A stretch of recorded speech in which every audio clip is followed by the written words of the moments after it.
Lac de la forêt d'Orient en Champagne-Ardenne. C'est du côté de Troyes où nous emmène Vincent Ditch chez Christophe Annès. Le lever du jour, vu du ciel, un matin d'été sur le lac d'Orient. Presque du quotidien pour Pascal Kileski. Ce pilote professionnel de montgolfière est installé juste à côté, à Troyes.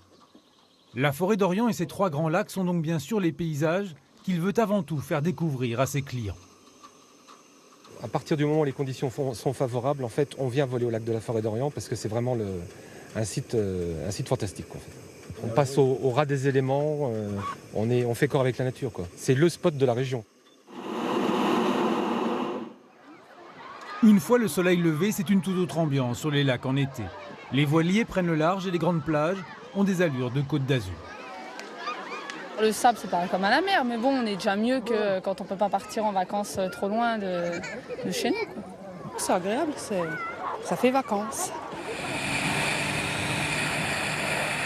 Des vacances à toute vitesse pour certains amateurs de sensations nautiques, puisqu'un des lacs de la forêt d'Orient leur est réservé.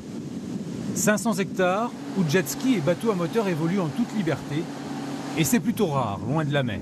On a vraiment un bon engouement, d'autant plus qu'on est assez proche de la région parisienne et on a une clientèle aussi de la Marne qui vient naviguer sur le lac de Dienville, pour essayer de retrouver tous les points forts du bord de mer sans les inconvénients. On va dire pour débuter en ski nautique, c'est hyper calme, c'est plat, donc beaucoup plus de facilité. Mais la forêt d'Orient offre bien d'autres découvertes et paysages beaucoup plus calmes. Donc on est dans le parc naturel régional de la forêt d'Orient et on est dans une région naturelle qui s'appelle la Champagne humide. Alors la Champagne humide, ça tire son nom non pas du fait qu'il pleuve beaucoup ou quoi, mais ça vient de la nature du sol. Un sol argileux que Fabrice Joachim parcourt depuis son enfance. Il en connaît les moindres richesses naturelles. Ce jour-là, c'est chasse aux papillons et aux insectes. Un insecte, quand il a ses ailes, c'est toujours un adulte.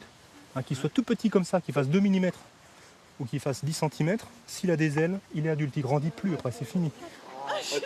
Au niveau de la faune et de la flore, c'est extraordinaire. Si on veut intéresser les enfants à la nature, c'est génial de ce côté-là.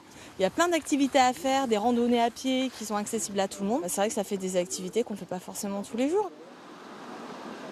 Ça non plus, on n'en voit pas tous les jours. Juste au-dessus de la forêt d'Orient, les ailes d'un moulin à vent tout en bois tournent à nouveau.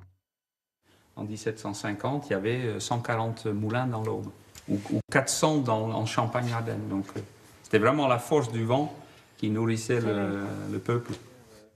Erwin Schrijver est un charpentier d'origine hollandaise installé à Troyes depuis 20 ans. Et c'est lui qui a décidé de faire revivre un moulin historique de Champagne. Allez, avec le vent du sud, on va l'orienter comme il faut. Non seulement aujourd'hui son pari et celui d'une vingtaine de bénévoles est gagné, mais dès qu'il y a du vent, le moulin produit même de la farine.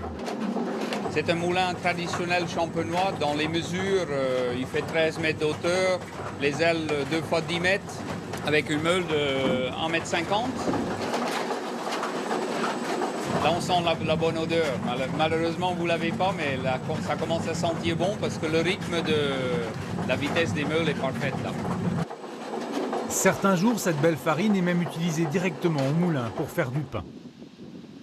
En plein orage, comme sous le soleil, au milieu de la très monotone Champagne céréalière, le pays des lacs de la forêt d'Orient est comme un îlot de vraie nature.